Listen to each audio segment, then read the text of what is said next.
Një hetim i përbashkët mes portalit ekuadorian Infobay.com dhe organizatës amerikane C4ADS ka zbuluar një rrjet të sofistikuar kompanisë shqiptare të përfshirë në trafikun ndërkombëtar të drogës në mbulesën e importeve të bananeve nga Amerika Latine drejt Europës dhe Shqipërisë.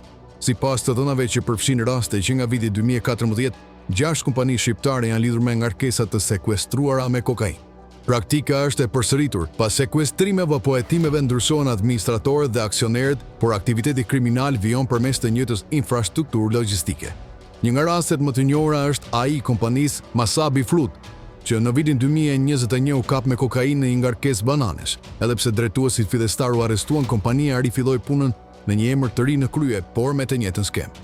Një tjetër kompani, Zico Sha dhe Bana King LLC, u përfshi në një rast droge në vitin 2022. Aksioneri Trifon Murata ju tërhoq përkohësisht nga regjistrat ligjor, por ai u rikthye më vonë, ndërsa kompania zgjeroi importet dhe me mish nga Brazili.